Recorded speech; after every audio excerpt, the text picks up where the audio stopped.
A dreamer and a visionary, H.P. Lovecraft in his time. Chapter 6.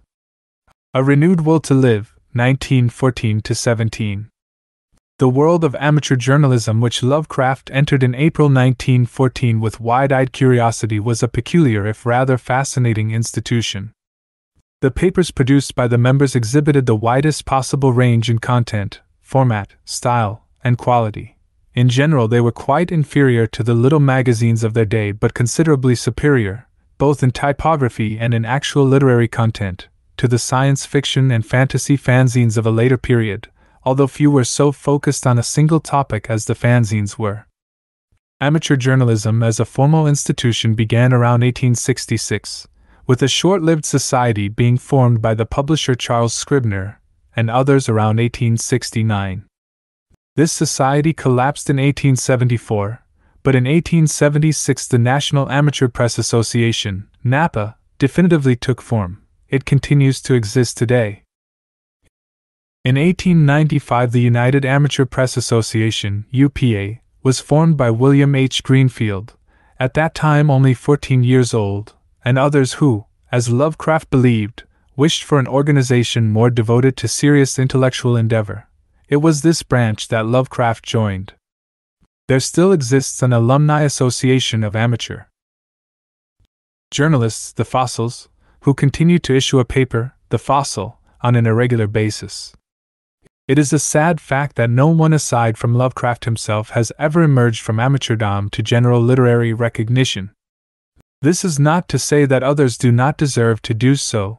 The poetry of Samuel Loveman and Reinhard Kleiner, the fiction of Edith Miniter, much of it professionally published, and the critical work of Ernest A. Edkins, James F. Morton, and Edward H. Cole need fear no comparison with their analogues in the standard literature of the day. It is, unfortunately, unlikely that much of this work will ever be revived or even taken note of except in connection with Lovecraft himself. It was not required that amateur journalists produce their own journals. Indeed, no more than a fraction of the members ever did so, and some of these papers were extremely irregular.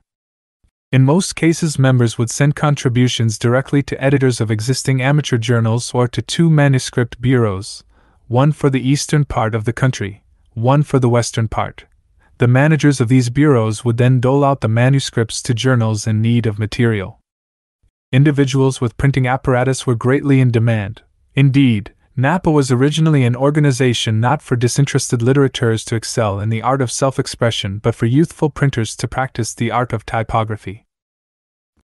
The literature produced by members varied widely in both content and quality: poetry, essays, fiction, reviews, news items, polemics, and every other form of writing that can fit into a small compass.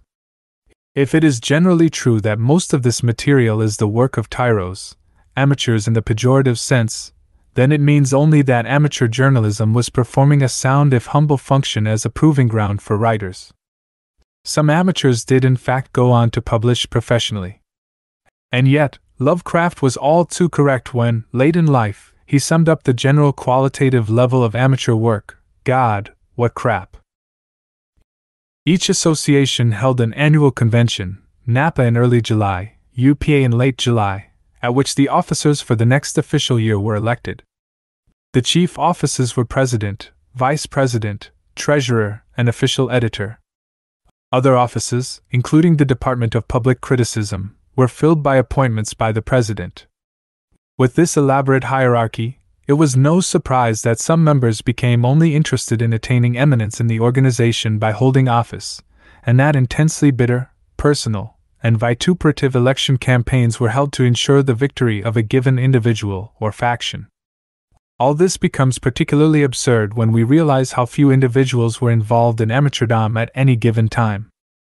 The November 1918 United Amateur lists only 247 active members. The November 1917 National Amateur lists 227. Many individuals belonged to both associations. Amateur journalism was exactly the right thing for Lovecraft at this critical juncture in his life.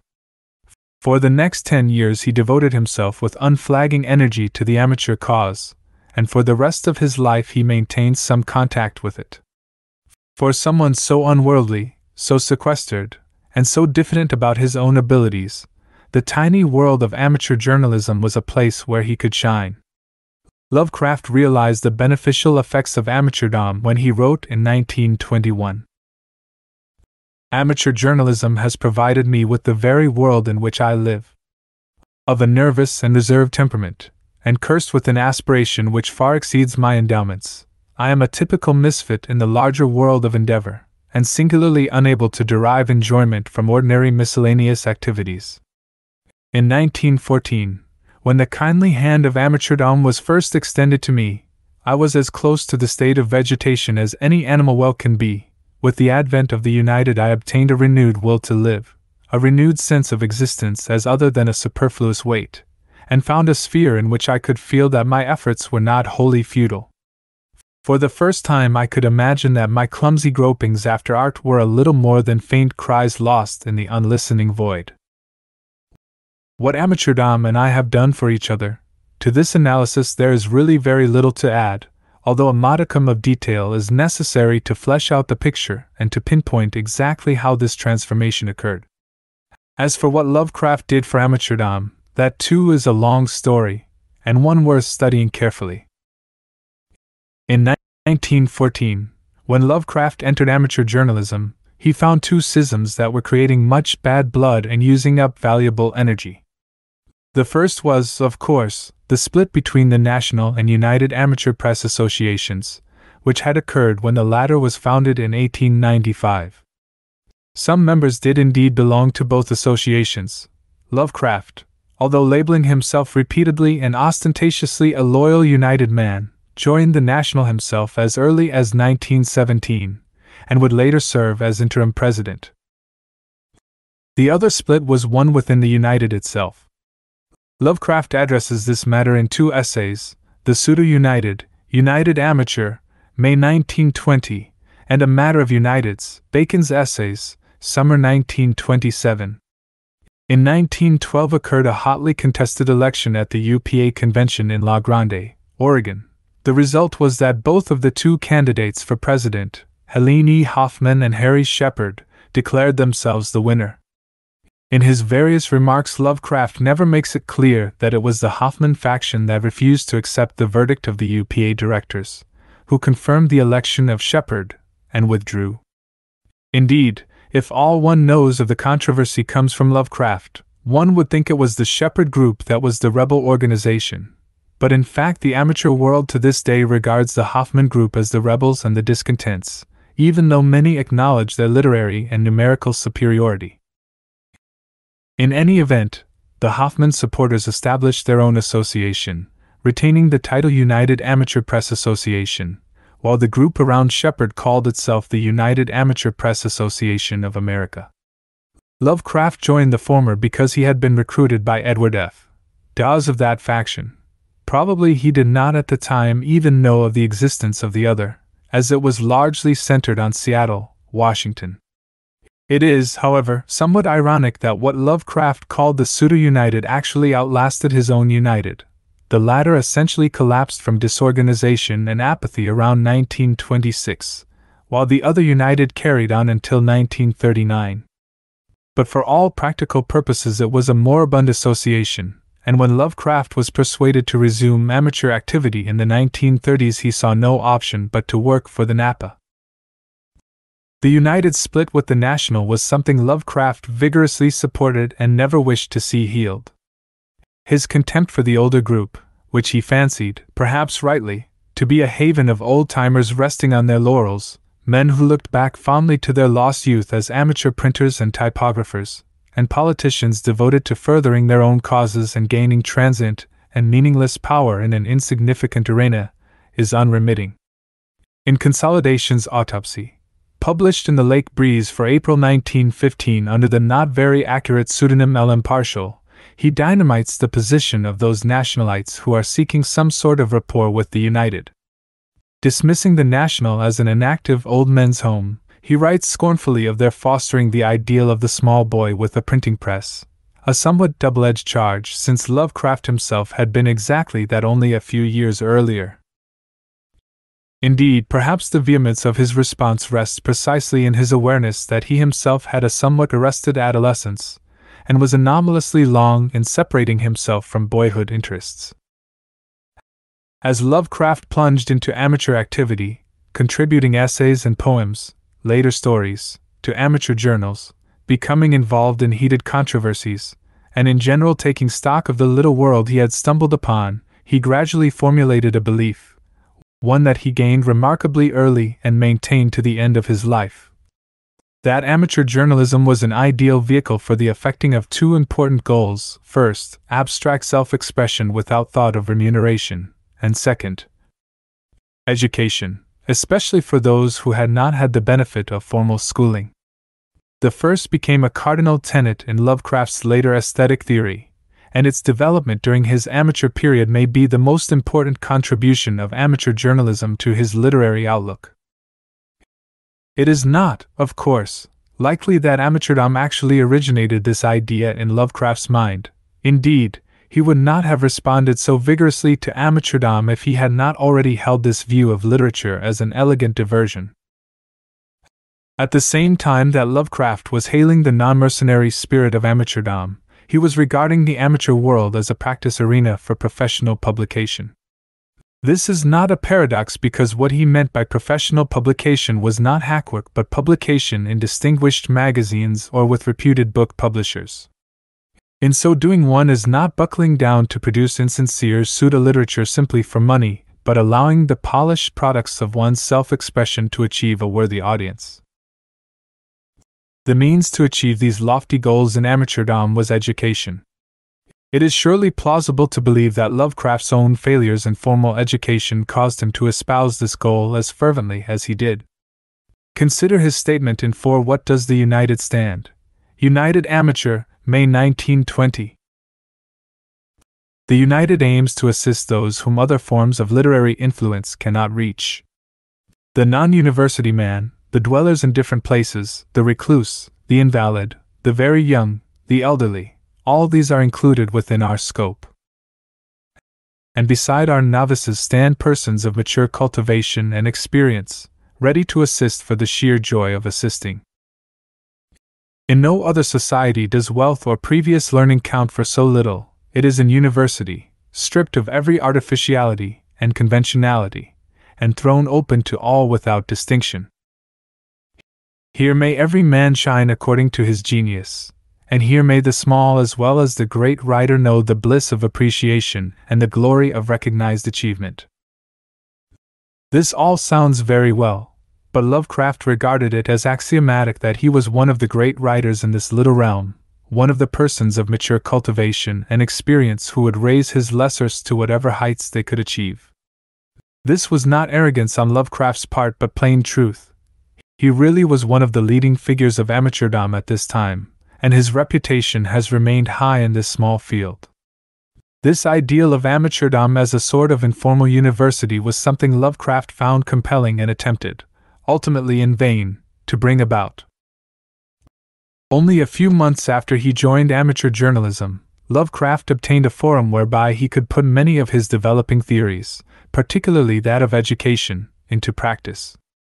Around November 1914 he was appointed by President Dora M. Hepner to take over the chairmanship of the Department of Public Criticism. It was the first office Lovecraft held, and he made the most of it. The office entailed Lovecraft's writing a lengthy article for the United Amateur criticizing in detail each and every amateur journal that was submitted for review. His first article appeared in the January 1915 issue, and over the next 5 years Lovecraft wrote at least 16 more. These pieces must be read to gain some idea of his devotion to the amateur cause. Plodding and schoolmasterly as many of them are, painstakingly correcting every grammatical blunder, pointing out flaws in prosody, lapses in taste, and errors in fact, it is exactly the sort of criticism that the amateurs needed. It would have been futile to present a lofty dissection of the aesthetic substance of their work when many were struggling to achieve the barest minimum of grammatical correctness in prose and verse. Lovecraft is tireless in the patient, careful advice he gives. He always attempts to find some merit in the work under consideration, but never lets a technical flaw go by. Naturally, Lovecraft had his biases. His greatest flaws as an official critic, at least in his early phase, are political and social prejudices and a relentless advocacy of Georgian standards in prose and verse. Slang and colloquialism particularly offended him. Another frequent target was simplified spelling. We may find Lovecraft's comments on this subject somewhat heavy-handed, akin to using a sledgehammer to crack a nut, but simple spelling was being advocated by a number of distinguished critics and grammarians of the day. Lovecraft delivers a learned lecture on the history of the subject in the Simple Spelling Mania, United Cooperative, December 1918. The degree to which Lovecraft was devoted to the literary standards of the 18th century is no more evident than in the case for Classicism, United Cooperative, June 1919, in which he takes to task one Professor Philip B. MacDonald for belittling the relevance of classic authors in developing effective style and rhetoric. Although Lovecraft claims that it is not my purpose here to engage in any extensive battle of ancient and modern books, such as that fought in St. James's Library and voraciously chronicled by Dean Swift, such a battle of the books is exactly what Lovecraft conducts here. I cannot refrain from insisting on the permanent paramountcy of classical literature as opposed to the superficial productions of this disturbed and degenerate age. As if this were not enough, Lovecraft continues. The literary genius of Greece and Rome, developed under peculiarly favorable circumstances, may fairly be said to have completed the art and science of expression. Unhurried and profound, the classical author achieved a standard of simplicity, moderation, and elegance of taste, which all succeeding time has been powerless to excel, or even to equal. This utterance is quite remarkable. To say that the ancients completed the art and science of expression means that there is nothing left for subsequent writers to do but to imitate, and Lovecraft in fact goes on to say that those modern periods have been most cultivated, in which the models of antiquity have been most faithfully followed. What Lovecraft ignores here is that even in the 18th century it was the adaptation of classical models to the contemporary world that produced the most viable literature of the period. The brilliance of Johnson's London or Pope's Dunciad stems not from their aping of the forms of Roman satire but from their application of these forms to vivify very modern concerns. With attitudes like these, it is not surprising that Lovecraft was, throughout the course of his amateur career, forced to defend himself against those who felt that his criticism was both too harsh and misguided. Lovecraft addresses the issue in several essays, including Amateur Criticism, Conservative, July 1918, and Lucubrations Lovecraftian, United Cooperative, April 1921. The tone of this latter piece is particularly sharp precisely because he placed so much value in the department of public criticism as a tool for the educational improvement of amateur writing. Lovecraft himself certainly felt so during the 3 terms he was chairman of the department, 1915-16, 1916-17, and 1918-19, and he very likely inculcated his views to the 2 other chairmen who served between 1915 and 1922, Reinhard Kleiner, 1917-18, and Alfred Galpin, 1919-22. Since both were close friends of his. The fact that both these individuals shared many of Lovecraft's strict views on the dignity of journalism may have caused resentment from those members who did not. Beginning sometime in 1914, Lovecraft made an attempt to practice his educational ideal very close to home, by assisting in the formation of a Providence Amateur Press Club. The impetus for this club came from one Victor L. Bassinet, who on the suggestion of Edward H. Cole, a Boston amateur journalist associated with the Napa, formed an amateur press club amongst some working-class people in the north end of Providence who were attending night classes at a local high school. Cole, who was very likely already in touch with Lovecraft, probably urged the group to gain assistance from the UPA's only Rhode Island member, and Lovecraft, thinking that this attempt to uplift the masses might succeed better than the incident with Arthur Fredland 8 years earlier, gave considerable assistance. Most of the members were Irish. Among them was a particularly feisty young man, about a year and a half older than Lovecraft, named John T. Dunn, 1889 to 1983. The press club set about assembling an amateur journal, the Providence Amateur. The first issue, June 1915, appears to have been written entirely by Lovecraft and Dunn, although only 3 of the 6 pieces are signed.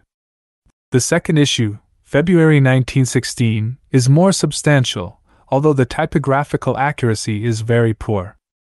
This issue contains contributions by a variety of members, including 2 poems by Lovecraft, To Charlie of the Comics, unsigned, and The Bride of the Sea, as by Louis Theobald, Jr. In this issue Lovecraft is listed as official editor. Dunn, interviewed by L. Sprague de Camp in 1975, provides some fascinating glimpses of Lovecraft's personal comportment at the meetings of the club. Dunn found Lovecraft odd or even eccentric. At gatherings, Lovecraft sat stiffly staring forward, except when he turned his head towards someone who spoke to him. He spoke in a low monotone. He usually sat like that, looking straight ahead, see? Then he'd answer a question, and go back again, said Father Dunn. I can see him now, and he looked straight ahead, and he didn't emphasize things. He nodded sometimes to emphasize a word or an expression. I liked the fellow, he continued. I didn't have anything against him at all, see? Only we did disagree.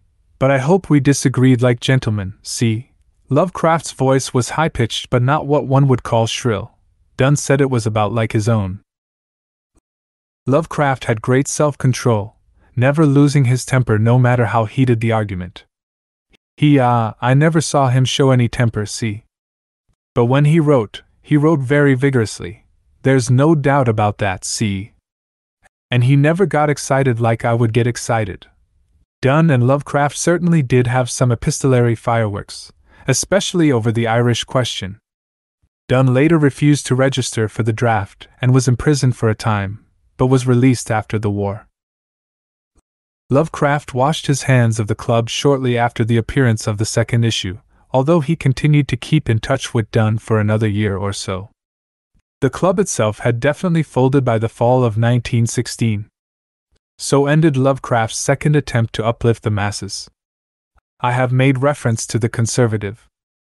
This was, of course, Lovecraft's own amateur journal, and the first periodical he edited since the demise of the Rhode Island Journal of Astronomy in February 1909.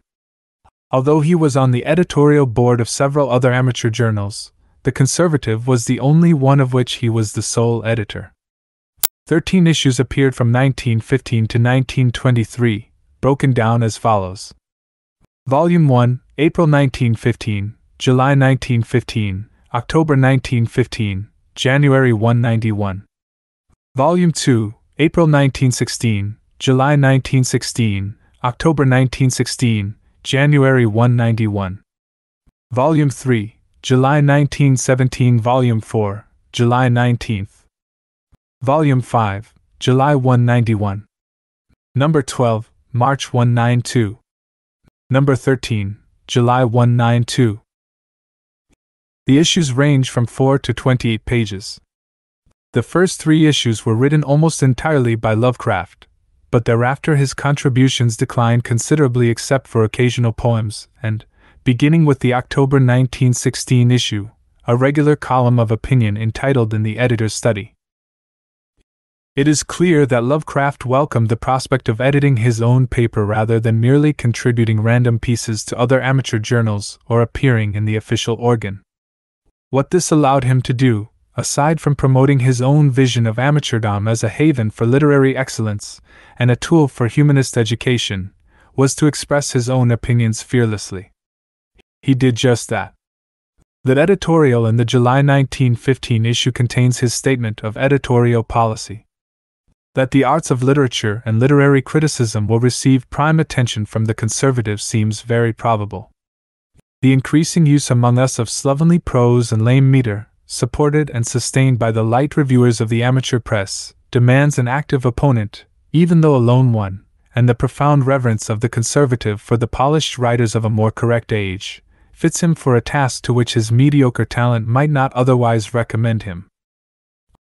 Outside the domain of pure literature, the conservative will ever be found an enthusiastic champion of total abstinence and prohibition, of moderate, healthy militarism as contrasted with dangerous and unpatriotic peace preaching, of pan-Saxonism, or the domination by the English and kindred races over the lesser divisions of mankind, and of constitutional representative government, as opposed to the pernicious and contemptible false schemes of anarchy and socialism.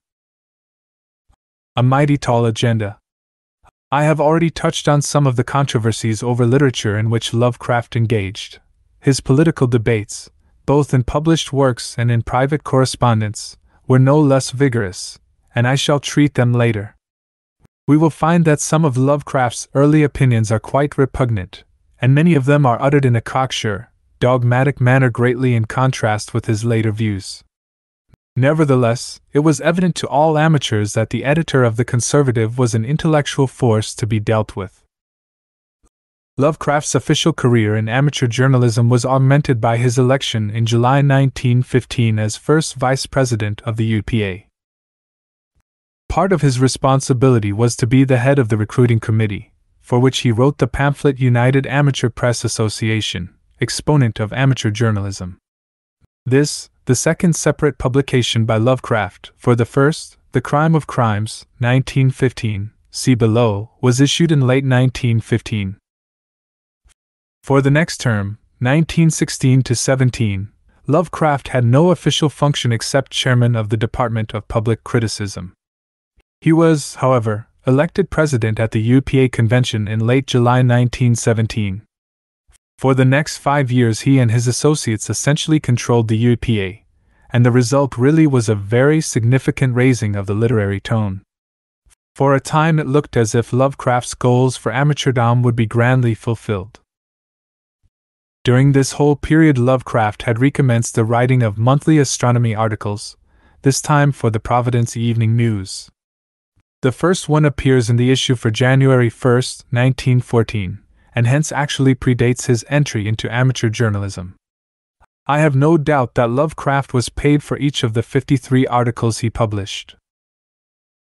The evening news articles become tedious and repetitious if read all at once, for they are in large part merely accounts of the notable celestial phenomena for the month, the phases of the moon, the constellations visible in the morning or evening sky, any eclipses, meteor showers, or other events of note, and the like. After a year, of course, many of the same phenomena will recur. Nevertheless, Lovecraft gradually loosens up a little and introduces other sidelights along the way. In particular, he becomes keen on explaining the origin of the Greek or Roman names for the constellations, and this naturally allows him to recount, sometimes at considerable length, the myths behind such names as Castor and Pollux, Argo Navis, recall his lost juvenile work, The Argonauts, and many others. His early reading of Bulfinch and other mythographers held in him good stead here. In the fall of 1914, however, as Lovecraft was steadily writing article after article for the news, a rude interruption occurred. An article entitled Astrology and the European War by 1J. Hartmann appeared in the issue for September 4, 1914, only 3 days after Lovecraft's column for that month, and in the exact place in the newspaper, the center of the last page, occupied by his column. Joachim Friedrich Hartmann, 1848 to 1930, was, one imagines, of German ancestry, but was born in Pennsylvania. He came to Providence no later than 1912. Hartmann's article begins resoundingly with an attack on the vulgar prejudice against the noble science of astrology by otherwise learned men and goes on to transcribe certain predictions for the rest of the year. Given the state of international relations in Europe in 1914, the predictions are not especially remarkable. The influences operating in King George's horoscope are very unfavorable. The Kaiser is under very adverse directions, and danger both to health and person is indicated, and so on. This was just the sort of thing to make Lovecraft see red. He began with a straightforward but somewhat intemperate response entitled Science versus Charlatanry, published in the issue for September 9th. But Lovecraft had underestimated his foe. Hartmann responded with a direct rebuttal to Lovecraft's letter in the issue for October 7th, addressing Lovecraft's points systematically and actually scoring a few telling blows. 3 days later, on October 10th, a letter by Lovecraft appeared under the title The Falsity of Astrology. This letter is still more intemperate than the first. While asserting that Hartmann had said little new in his response, Lovecraft's own letter does little to flesh out his argument. But before Hartmann could respond to this latest attack, Lovecraft struck back in a different manner, adapting Jonathan Swift's attacks on the astrologer Partridge, written under the pseudonym Isaac Bickerstaff. The result is a series of articles, as by Isaac Bickerstaff, June, mercilessly poking fun at Hartmann and astrology in general. Lovecraft does not follow Swift in exact particulars. Swift's tour de force had been to predict the death of Partridge, and then to follow it up with a very convincing account of Partridge's death, after which the poor devil had a very difficult time proving that he was still alive, but merely maintains that, by its own principles, astrology ought to be able to predict events far in the future rather than merely a year or so in advance. Accordingly, one of Lovecraft's articles concludes with a prediction of the Earth's destruction on February 26, 4954. In spite of several game rebuttals by Hartmann, in which it becomes pitifully obvious that he has no idea that Bickerstaff is Lovecraft, the satires did the trick and shut him up. From May to February 1915, Lovecraft published a series of 14 rather routine articles entitled Mysteries of the Heavens Revealed by Astronomy in the Asheville, N.C., Gazette News, although part of the 13th and the 14th article have not come to light. This series claims to be a systematic and elementary treatise on all phases of astronomy for the complete novice. As such, Mysteries of the Heavens is a good example of what Lovecraft might have done had he decided to become merely a popular science writer. Mildly interesting as the series is, it is good for the sake of literature that he did not so limit his horizons. The assignment was presumably arranged for Lovecraft by Chester Munro, who had established himself in Asheville. If Lovecraft's views on prose style were conservative and old-fashioned, in poetry they were still more so, both in precept and in practice. We have seen that his poetry of the early teens bears a self-consciously antiquated cast, and is in some ways more archaistic than even some of his juvenile verse, which, as in The Tempted Journey, at least features some contemporaneousness in subject. The interesting thing is that, right from the beginning, Lovecraft was aware that his poetry had relatively little intrinsic merit aside from academic correctness in meter and rhyme. Writing in 1914 to Maurice W. Moe, a high school English teacher and one of his earliest amateur colleagues, he stated in defense of his inveterate use of the heroic couplet, "Take the form away, and nothing remains. I have no real poetic ability, and all that saves my verse from utter worthlessness is the care which I bestow on its metrical construction."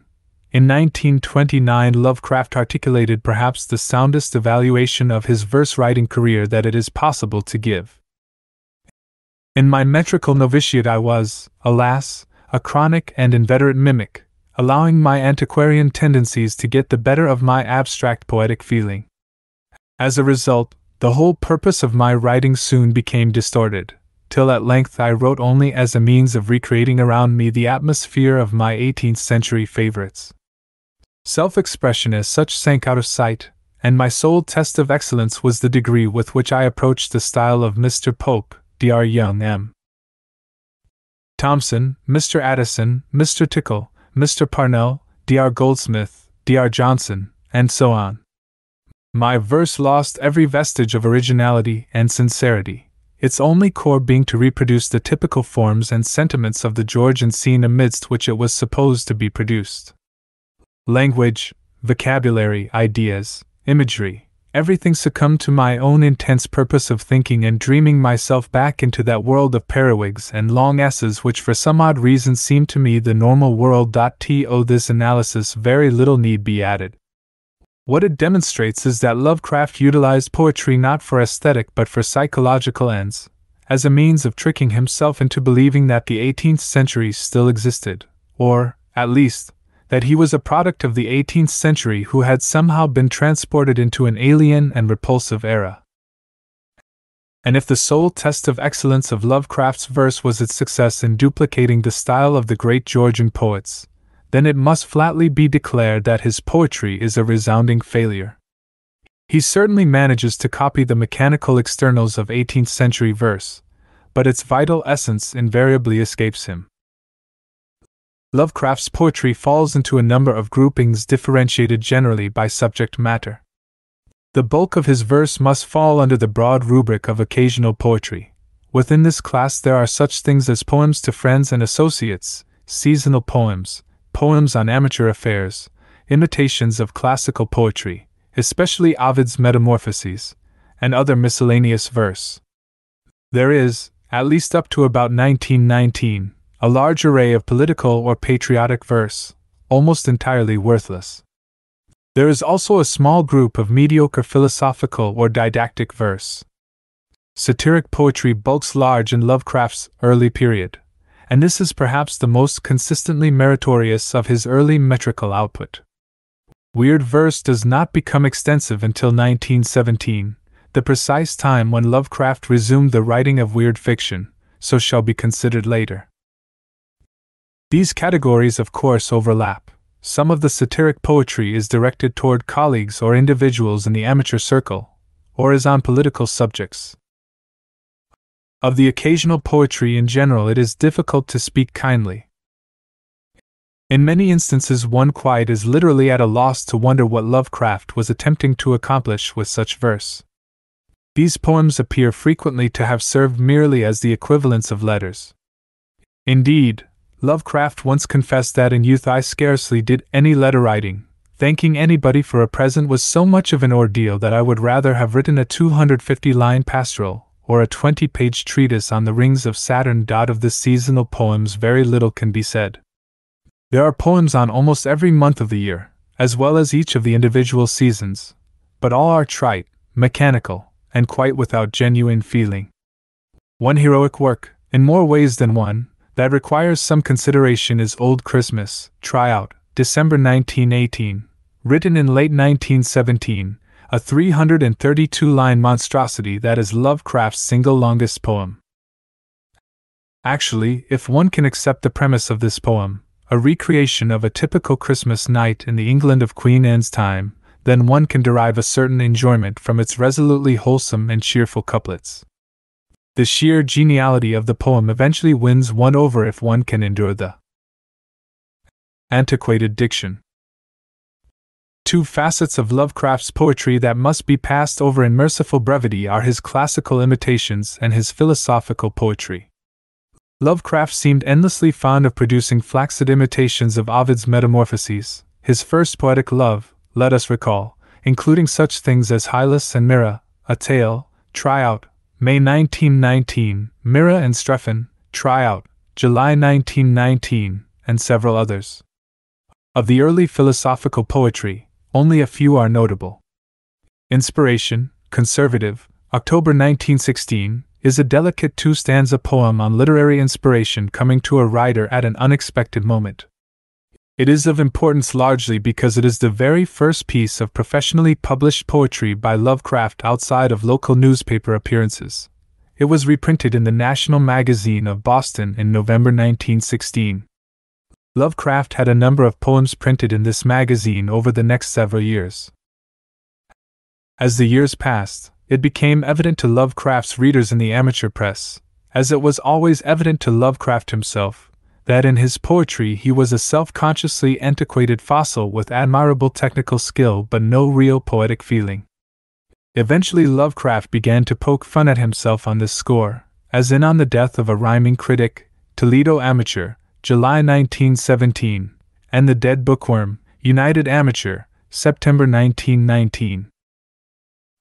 This brings us to Lovecraft's satiric poetry, which not only ranges over a very wide array of subject matter but is clearly the only facet of his poetry aside from his weird verse that is of any account.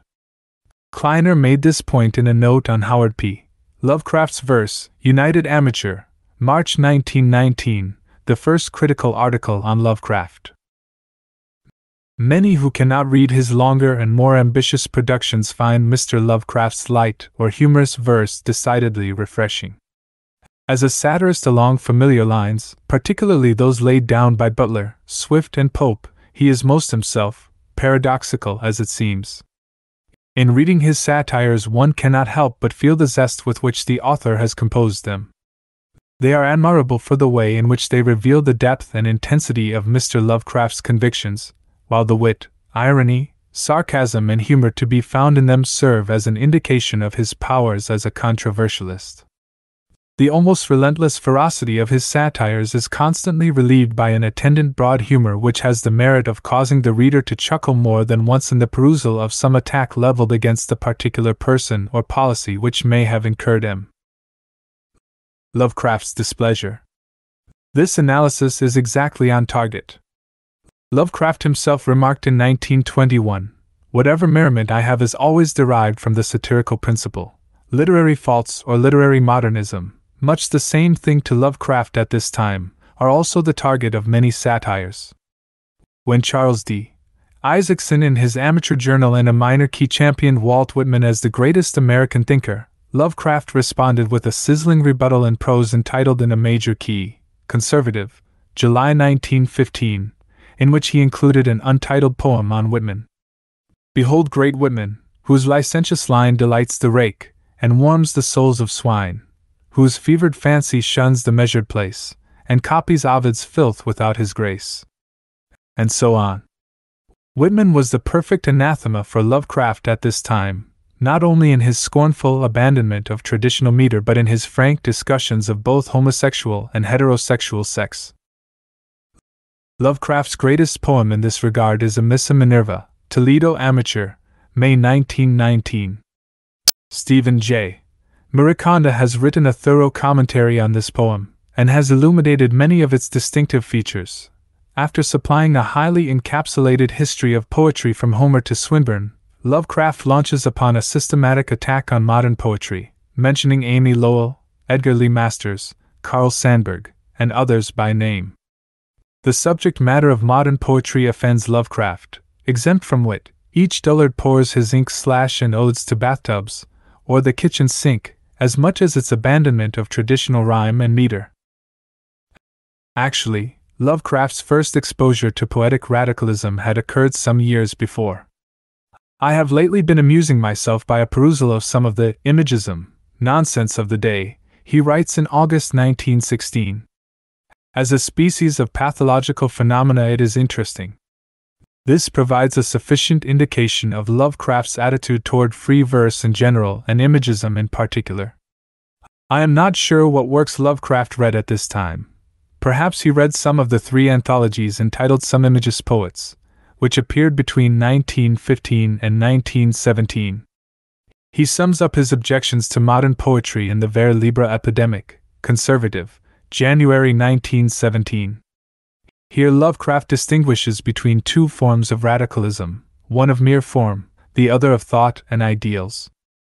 For the first, Lovecraft cites a fellow amateur, Antillery Renshaw, whom he admired greatly for her devotion to the amateur cause but whose poetic theories he found every opportunity to rebut. He frequently remarks that, for all the metrical novelty of her own poetry, it very often lapses in spite of itself into fairly orthodox forms. In Metrical Regularity, Conservative, July 1915, Lovecraft paraphrases her theory: "The truly inspired bard must chant forth his feelings independently of form or language, permitting each changing impulse to alter the rhythm of his lay, and blindly resigning his reason to the fine frenzy of his mood," as expressed in an article in her amateur journal, Ole Miss, for May 1915, to which Lovecraft makes the pointed response: "The language of the heart must be clarified and made intelligible to other hearts, else its purport will forever be confined to its creator." This single sentence could serve as an adequate indictment of the obscurantism of much 20th century poetry. The second, more disturbing type of radicalism, of thought and ideals, is treated more harshly. In the Vers Libre Epidemic this school is said to be represented by Amy Lowell at her worst, a motley horde of hysterical and half-witted rhapsodists whose basic principle is the recording of their momentary moods and psychopathic phenomena in whatever amorphous and meaningless phrases may come to their tongues or pens at the moment of inspirational, or epileptic, seizure. This is fine polemic, but not very good reasoned argument. Lovecraft would carry on the battle against avant-garde poetry for the rest of his life, although one imagines that by the 1930s he was beginning to feel that the struggle was hopeless. But this did not alter his devotion to conservative poetry, although in his later arguments he modified his position considerably and advocated the view that poetry must speak straightforwardly, but elegantly and coherently, in the language of its own day. Lovecraft frequently used pseudonyms for his contributions to the amateur press, especially for poetry. A total of about 20 pseudonyms have so far been identified. Only a few, however, were used with any regularity: Humphrey Littlewhite, Esq., Henry Paget Low, Ward Phillips, Edward Softly, and most frequent of all, Louis Theobald, June. Some of these names are scarcely very concealing of Lovecraft's identity. The Louis Theobald pseudonym, of course, derives from the hapless Shakespearean scholar whom Pope pilloried in the first version, 1728, of the Dunciad. In some cases Lovecraft used pseudonyms merely because he was contributing poetry so voluminously to the amateur press, especially to C.W. Smith's Tryout, that he perhaps did not wish to create the impression that he was hogging more space than he deserved. In other instances, Lovecraft may have genuinely wished to disguise his identity because of the anomalous content of the poem involved. But it becomes very difficult to characterize some of Lovecraft's pseudonyms, especially those under which a large number of works were published, and he evidently used them merely as the spirit moved him and without much thought of creating any genuine persona for the pseudonyms in question. Many of Lovecraft's early poems were on political subjects. Political events of the period 1914 to 17 offered abundant opportunities for Lovecraft's polemical pen, given his early attitudes on race, social class, and militarism. Lovecraft could of course not know that his entry into amateur journalism in April 1914 would occur only 4 months before the outbreak of the First World War.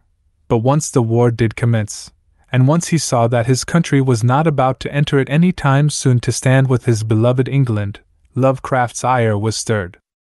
For prose attacks on world affairs his chosen vehicle was the conservative. His verses on world affairs were scattered far and wide throughout amateurdom. Lovecraft could not abide Americans not standing with their English brethren to battle the Huns, and it must have infuriated him not merely that the government failed to intervene in the European war but that American public opinion was resolutely against such intervention.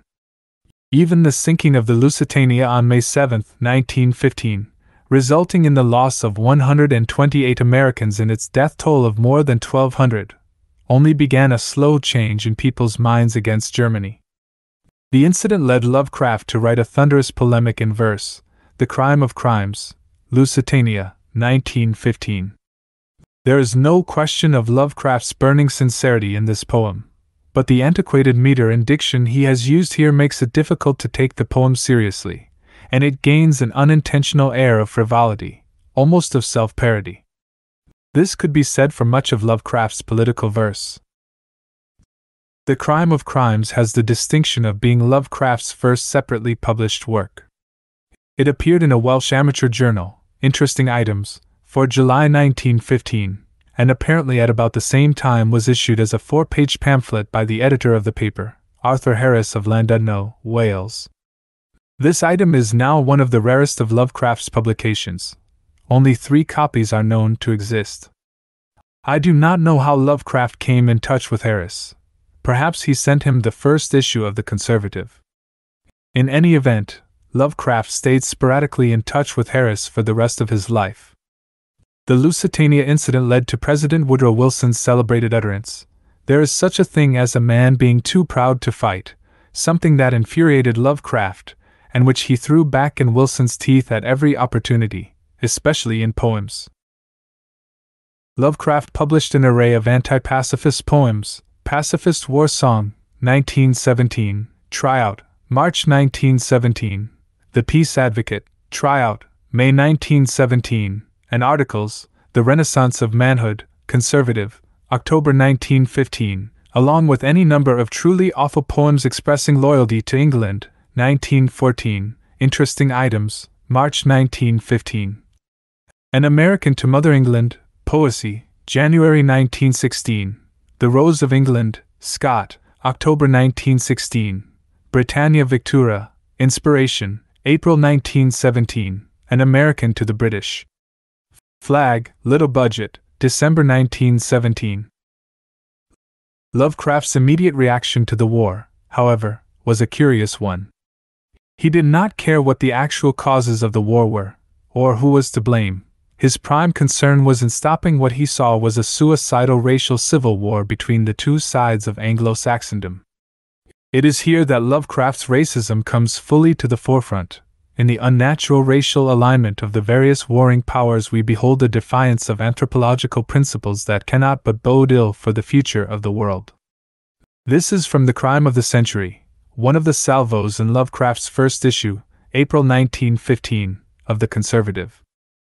What makes the war so appalling for Lovecraft is that England and Germany, as well as Belgium, Holland, Austria, Scandinavia, and Switzerland, are all part of the Teutonic race, and therefore should on no account be battling each other.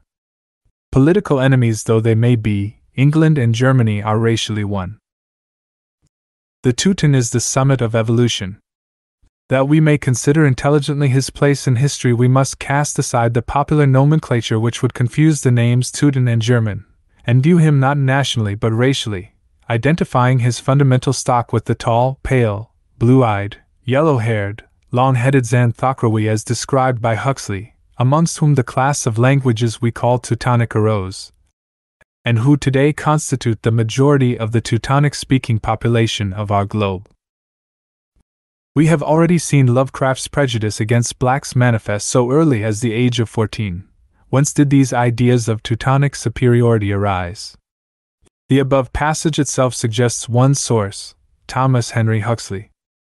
Huxley's work is too complex and nuanced to be branded as racist, and he was very circumspect when it came to notions of racial superiority or inferiority. But in The Crime of the Century, Lovecraft has made explicit reference to two essays by Huxley, on the Methods and Results of Ethnology, 1865, and on the Aryan Question, 1890. Both included in Man's Place in Nature and Other Anthropological Essays, 1894. In the former essay, Huxley coins the term Xanthocracy, races that are yellow-haired and pale in complexion, applying it to the inhabitants of Northern Europe, ultimate descendants of the Nordic barbarians. Along with the Melanochroi, pale-complexioned but dark-haired, who occupied the Mediterranean lands and the Middle East, the Xanthocracy were and are the pinnacle of civilization. It is needless to remark upon the civilization of these two great stocks. With them has originated everything that is highest in science, in art, in law, in politics, and in mechanical inventions. In their hands, at the present moment, lies the order of the social world, and to them its progress is committed. Although Lovecraft's statements make it evident that he was appealing to evolutionary theories in his vaunting of the Teuton, it had been fashionable for nearly a century to praise Teutons, Anglo-Saxons, Nordics, or Aryans, all these terms being extremely nebulous and frequently interchangeable in their application, as the summit of civilization. English and American historians in particular, beginning with Sir Francis Palgrave's Rise and Progress of the English Commonwealth, 1832, and continuing on through such distinguished scholars as Edward A. Freeman, J. R. Green, Francis Parkman, William H. Prescott, and John Fiske, became enamored of the idea that the virtues of the English, hence the American, and German political systems owed their existence to the Teuton or Anglo-Saxon. Lovecraft read many of these writers and had their books in his library. With authorities like these, it is not surprising that he would echo their racial theories, even if in a particularly strident and pompous manner. L. Sprague de Camp has maintained that Lovecraft was significantly influenced by Houston Stewart Chamberlain's Foundations of the 19th Century, published in German in 1899 and translated into English in 1911. But there is not a single reference to Chamberlain in any documents by Lovecraft that I have seen, and even a cursory examination of the specific tenets of Chamberlain's racism shows that Lovecraft's beliefs are very different. Chamberlain, according to one scholar, set himself to reconcile Christianity, the religion of humility and forgiveness, with aggressive German nationalism, something Lovecraft never concerned himself about. Indeed, Lovecraft's anti-Christianity only gained force as he encountered Nietzsche around 1918. Chamberlain also praised the Teutonic barbarians who overthrow Rome, as being the bearers of true Christianity, i.e., a strong Christianity shorn of its elements of pity and tolerance.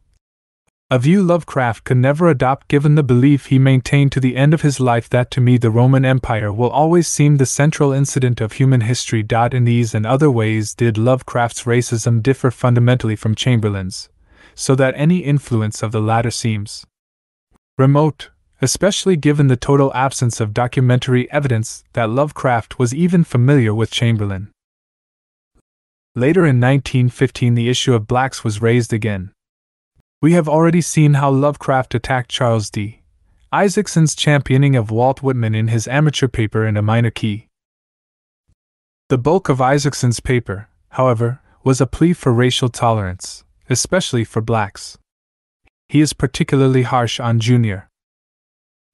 Griffith's film The Birth of a Nation, asserting that it presented a false view of the relations between blacks and whites after the Civil War, and that it incited racial hatred.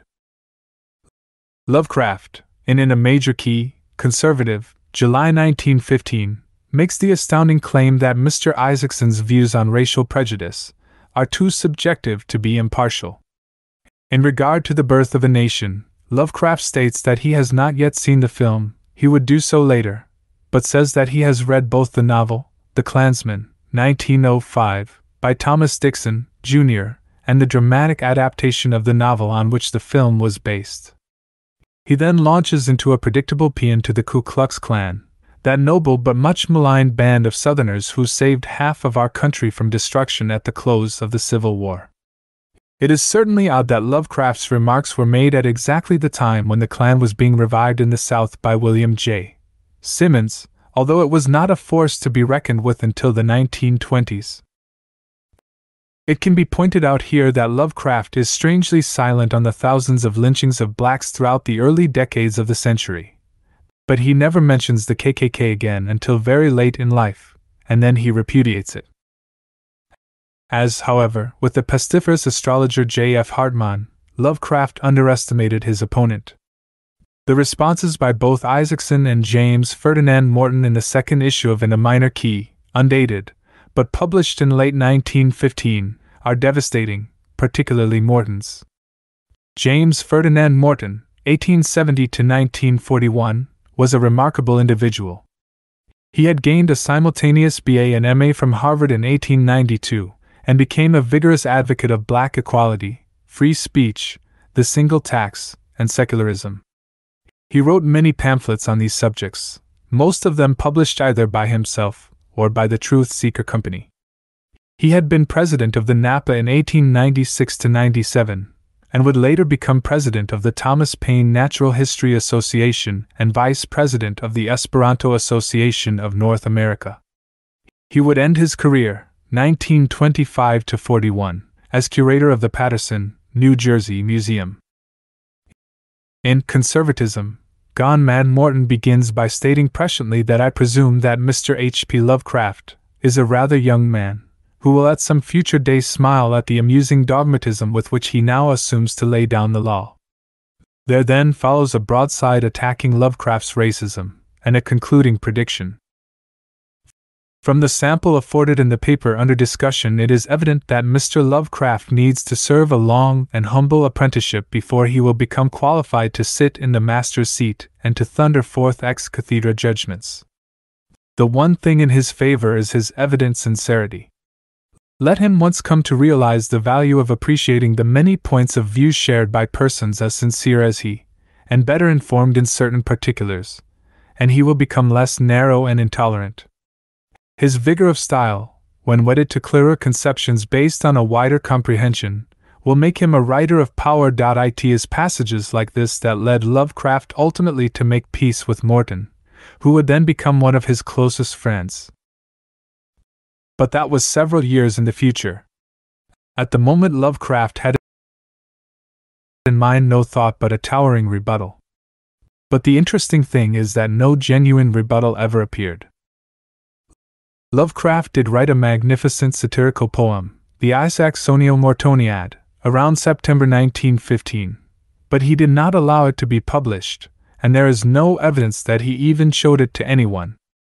It is a splendid verse satire, as scintillating as some of the Ad Critico's pieces. Lovecraft did more than merely write about the war. On May 16, 1917, he himself applied for enlistment with the Rhode Island National Guard. What has not been observed by commentators is that this entire episode with the ring occurred before President Wilson's signing of the draft bill, May 18, 1917, and well before the institution of the draft itself. Lovecraft must have felt that, with the declaration of war in April, it was now appropriate for him to attempt to enter the hostilities himself as a matter of patriotic duty. It is difficult to conceive of Lovecraft making this decision. He had been saying repeatedly since at least 1915 that he was an invalid who could scarcely muster enough strength to get out of the house. But consider his most detailed account of his attempt at enlistment in the ring.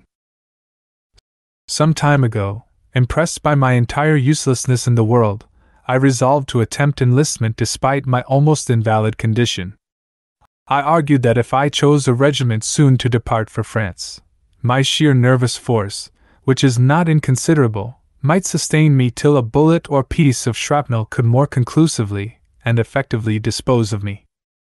Accordingly, I presented myself at the recruiting station of the RI National Guard and applied for entry into whichever unit should first proceed to the front. On account of my lack of technical or special training, I was told that I could not enter the field artillery, which leaves first, but was given a blank of application for the coast artillery, which will go after a short preliminary period of defense service at one of the forts of Narragansett Bay. The questions asked me were childishly inadequate, and so far as physical requirements are concerned, would have admitted a chronic invalid. The only diseases brought into discussion were specific ailments from which I had never suffered, and of some of which I had scarcely ever heard. The medical examination related only to major organic troubles, of which I have none, and I soon found myself, as I thought, a duly enrolled private in the 9th County Ring. This tells us a number of important things. First, Lovecraft, if he had actually become a member of the Ring, would probably not have been sent overseas into actual combat, but instead would have been merely stationed near home. A later letter declares that the 9th Coast Artillery was stationed at Fort Standish in Boston Harbor, in an auxiliary capacity. Second, Lovecraft took an actual physical examination which, however cursory, revealed no major physical ailments. If Lovecraft passed the examination, how was it that he was not serving in the Ring? Let him tell the story. As you may have deduced, I embarked upon this desperate venture without informing my mother, and as you may also have deduced, the sensation created at home was far from slight. In fact, my mother was almost prostrated with the news, since she knew that only by rare chance could a weakling like myself survive the rigorous routine of camp life. Her activities soon brought my military career to a close for the present. It required but a few words from our family physician regarding my nervous condition to annul the enlistment, though the army surgeon declared that such an annulment was highly unusual and almost against the regulations of the service. My final status is that of a man rejected for physical disability. This account too is full of interest. One wonders what exactly Susie and Lovecraft's physician told the Ring officials.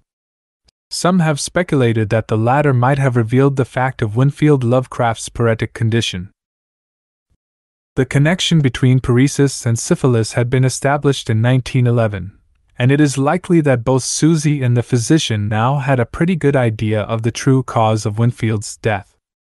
But the physical examination had presumably indicated that Lovecraft himself was not afflicted with paresis or syphilis, so it is not clear what effect the information about Winfield would have had. I think it is safer to concur with Lovecraft's own testimony and assume that the physician's account of Lovecraft's nervous condition caused the annulment. Psychologically, Lovecraft confessed to a feeling of depression and disappointment. I am feeling desolate and lonely indeed as a civilian. Practically all my personal acquaintances are now in some branch of the service, mostly Plattsburgh or Ring. It is disheartening to be the one non-combatant among a profusion of proud recruits. Here was one more indication, for Lovecraft, of his being left behind in life.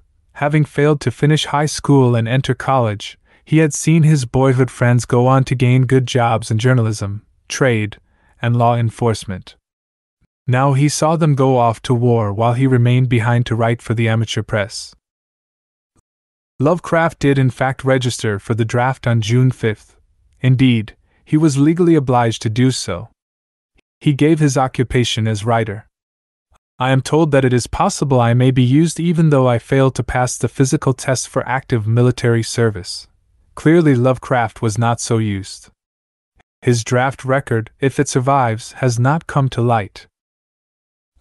Another socio-political interest that emerged in the earliest part of Lovecraft's amateur journalism phase was temperance. This had, indeed, been an enthusiasm of remarkably early development. So early as 1896 he had read a work by John B. Gough, Sunlight and Shadow, 1880, on the subject. The fact that this volume was in the Phillips family library is by no means a surprise. Recall that the town of Delavan, Illinois, was founded by Lovecraft's maternal ancestors as a temperance town. We have seen that Whipple Phillips spent at least a year there as a young man in the 1850s. Lovecraft himself did not get a chance to say anything in public on the subject until about 1915. About this time he discovered in the amateur world an ardent colleague in the fight against the demon rum, Andrew Francis Lockhart of Millbank, South Dakota. An article entitled More Chain Lightning, United Official Quarterly, October 1915, is a paean to Lockhart's efforts in the cause of temperance. In spite of the fact that prohibition was very unpopular in Rhode Island, it is not at all surprising that Lovecraft would have become converted to temperance, for the movement had strong class and race-conscious overtones. As one historian notes, it was led by old-stock, Protestant middle-class Americans who were repelled by what they considered the excessive drinking habits of immigrants, particularly Germans and Italians. One has to wonder why Lovecraft became so obsessed with temperance. He himself was fond of declaring that I have never tasted intoxicating liquor, and never intend to. When he remarks that I am nauseated by even the distant stink of any alcoholic liquor, one is reminded of his extreme aversion to seafood, and cannot help wondering whether some event in infancy or boyhood triggered this severe physiological and psychological response. We know nothing of the drinking habits of Lovecraft's immediate family. Even for his father, whatever other sins he may have committed, we have no evidence of any inclination toward imbibing. It would, therefore, be irresponsible and unjust to make any conjectures on the subject. What must be said is that the cause of temperance is the only aspect of social reform for which Lovecraft showed any enthusiasm in his earlier years, an enthusiasm seemingly out of keeping with the cosmic philosophy he had already evolved, which led him outwardly to maintain a perfect indifference to the fate of the flyspeck inhabiting lice on this globe. Lovecraft himself claimed that among the great benefits he derived from amateurdom was the association of sympathetic and like-minded, or contrary-minded, individuals. For one who had been a virtual recluse during the 1908-13 period, amateur journalism allowed Lovecraft a gradual exposure to human society, initially in an indirect manner, via correspondence or discussions in amateur papers, then by direct contact. It would take several years for him to become comfortable as even a limited member of human society, but the transformation did indeed take place, and some of his early amateur associates remained for the rest of his life his closest friends. Perhaps the three closest colleagues in Lovecraft's early amateur period were Maurice W. Moe, Edward H. Cole, and Reinhard Kleiner. Moe, 1882-1940, was a high school teacher at Appleton High School in Appleton, Wisconsin, later at the West Division High School in Milwaukee, and one of the giants of the amateur world at the time, even though he held relatively few offices. His religious orthodoxy was a constant source of friction with Lovecraft, and it may have helped to develop and refine Lovecraft's own hostility to religion. None of the withering polemics on religion to which Lovecraft treated Moe in his letters seems to have had any effect on their recipient. Edward H. Cole, 1892–1966, was also a well-respected amateur, but he was a staunch supporter of the Napa and inflexibly hostile to the UPA. He was official editor of the Napa for 1911–12 and president for 1912–13. His journal, The Olympian, is one of the jewels of amateur literature in both contents and typography, even though it lapsed after 1917 and would not resume for 2 decades. Cole was one of the first amateurs, aside from the members of the Providence Amateur Press Club, whom Lovecraft met. He resided in various Boston suburbs, and attended a meeting of the club in North Providence in late November 1914. Cole became a close correspondent of Lovecraft, who in later years would always look him up when he went to Boston. In spite of his prejudice against the UPA, Cole in 1917 married Helene Hoffman, who had been president of the UPA in the 1913–14 term, the period when Lovecraft joined, and allowed himself to appear on the UPA membership list. Lovecraft's early letters to Cole are very stiff and formal, but eventually he unwinds and becomes less self-conscious. Reinhard Kleiner, 1892–1949, of Brooklyn came in touch with Lovecraft when he received the first issue of The Conservative, in late March 1915. An immediate and voluble correspondence sprang up, and Kleiner of course sent Lovecraft copies of his own sporadic amateur paper, The Piper. The two first met on July 1, 1916, when Kleiner and some others were passing through Providence on the way to the Napa Convention in Boston. Thereafter, especially when Lovecraft himself lived in Brooklyn in 1924–26, he and Kleiner would form a strong bond of friendship. In the summer of 1916, Moe suggested to Lovecraft that a rotating correspondence cycle be formed amongst UPA members. Lovecraft, already a voluminous correspondent, readily assented to the plan and suggested Kleiner as a third member. Moe suggested a fourth, Ira A. Cole, an amateur in Bazine, Kansas, and editor of The Plainsman. The correspondence cycle started up, under the name, invented by Moe, Clycomolo, derived from the first syllables of the last names of each member. Each member would write a letter addressed to the other three. The idea at the outset was to rescue letter writing as an art form from oblivion. Whether or not the group succeeded, it certainly gave an impetus to Lovecraft's own letter writing and to the development of his philosophical thought. In the meantime, changes of some significance were occurring in Lovecraft's family life. He had been living alone with his mother at 598 Angel Street since 1904. With his grandfather Whipple Phillips dead, his younger Aunt Annie married and living in Cambridge, Massachusetts, and his elder Aunt Lillian married and living in Providence but some distance away, the atmosphere of 598 might well have been becoming somewhat claustrophobic. I have already noted Clara Hess describing the strange and shut-up air of the house at about this time. Then, on April 26, 1915, after 13 years of marriage to Lillian, Lovecraft's uncle Franklin Chase Clark died at the age of 67. It is difficult to know how close Lovecraft was to Clark beyond his teenage years. We can certainly not gauge Lovecraft's emotions about Dr. Clark from his elegy on Franklin Chase Clark, M.D., which appeared in the Providence Evening News 3 days after his death. For a more wooden, lifeless, and mechanical poem would be difficult to find. About a year and a half later, on the very last day of 1916, Lovecraft's cousin Phillips Gamwell died of tuberculosis at the age of 18. Phillips, the only one of Annie E. Phillips Gamwell's and Edward F. Gamwell's children to survive beyond infancy, was the only male member of Lovecraft's family of his own generation. Lovecraft's various references to him make it clear that he was very fond of Phillips, even though he could have seen him only when he visited Cambridge, or when Phillips came down to Providence.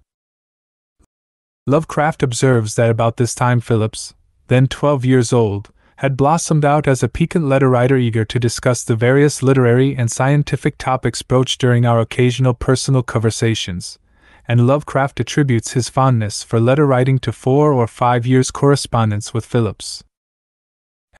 Annie had taken her son to Roswell, Colorado, in October 1916 for his health, but his tuberculosis had obviously advanced too far, and he died there on December 31, 1916. Lovecraft's elegy on Phillips Gamwell, Esq., published in the Providence Evening News for January 5, 1917, is as uninspired as his tribute to Dr. Clark. After Phillips's death, Annie returned to Providence, apparently living with her brother Edwin until his death on November 14, 1918, and it is remarkable that Lovecraft says nothing about his death in any letters of the period or later, then probably in various rented quarters until early 1919, when she moved in with Lovecraft at 598 Angel Street. Lovecraft, so far as I can tell, was not actually doing much during this period aside from writing, but he had discovered one entertaining form of relaxation: moviegoing. Lovecraft's enthusiasm for the drama had waned by around 1910, the very time that film was emerging as a popular, if not an aesthetically distinguished, form of entertainment. By 1910 there were already 5,000 Nickelodeons throughout the country, even if these were regarded largely as entertainment for the working classes. Lovecraft reports that the first cinema shows in Providence were in March 1906, and, even though he knew too much of literature and drama not to recognize the utter and unrelieved hokum of the moving picture, he attended them anyway, in the same spirit that I had read Nick Carter, Old King Brady, and Frank Reed in nickel novel form. 1 develops the idea that watching films may have occupied some, perhaps much, of the blank years of 1908 to 13, as a letter of 1915 suggests. As you surmise, I am a devotee of the motion picture, since I can attend shows at any time, whereas my ill health seldom permits me to make definite engagements or purchase real theater tickets in advance. Some modern films are really worth seeing, though when I first knew moving pictures their only value was to destroy time. When Reinhard Kleiner wrote to Mary of the movies in the Piper for September 1915, Lovecraft immediately responded with To Charlie of the Comics, Providence Amateur, February 1916. It is no surprise that the two poets chose to pay tribute to Mary Pickford and Charlie Chaplin, as they were the first true stars of the film industry. Lovecraft's undistinguished poem is notable only for its relative modernity of subject and style, and its use of octosyllabic quatrains. Lovecraft clearly had a fondness for Chaplin, remarking, "Chaplin is infinitely amusing, too good for the rather vulgar films he used to appear in, and I hope he will in future be an exponent of more refined comedy." For 3 years Lovecraft had written reams of essays, poems, and reviews of amateur papers. Would he ever resume the fiction writing that had showed such promise up to 1908? In 1915 Lovecraft wrote to G. W. Macaulay, "I wish that I could write fiction, but it seems almost an impossibility." Macaulay claims that he violently disagreed, not because he had actually seen any of Lovecraft's fiction but because, having sent a story to Lovecraft for comment, he had received such an acute and elaborate analysis that he became convinced that Lovecraft had the short story writing faculty within him. Criticism of fiction and fiction writing are, of course, two different things, but in Lovecraft's case one cannot help feeling that the frequency with which he remarks on the failings of stories published in the amateur press points to a growing urge to prove that he can do better. Fiction was, of course, always the weakest point in the amateur press, not only because it is generally harder to master than prose nonfiction, but because the space limitations in amateur papers did not allow the publication of much beyond sketches or vignettes. Lovecraft finally allowed The Alchemist to be printed in the United Amateur for November 1916. It was to be expected that he would himself attack it in the Department of Public Criticism, United Amateur, May 1917, saying that we must needs beg all the charitable indulgence the association can extend to an humble though ambitious tyro. The single word ambitious may suggest Lovecraft's desire to write more fiction if this one specimen, however much he may deprecate it himself, receives favorable notice. It appears to have done just that, but even so it would still be more than half a year before Lovecraft would break his self-imposed 9-year ban on fiction writing. That he finally did so, writing The Tomb and Dagon in quick succession in the summer of 1917, can be attributed in large part to the encouragement of a new associate, W. Paul Cook of Athol, Massachusetts, who would be a significant presence throughout the rest of Lovecraft's life.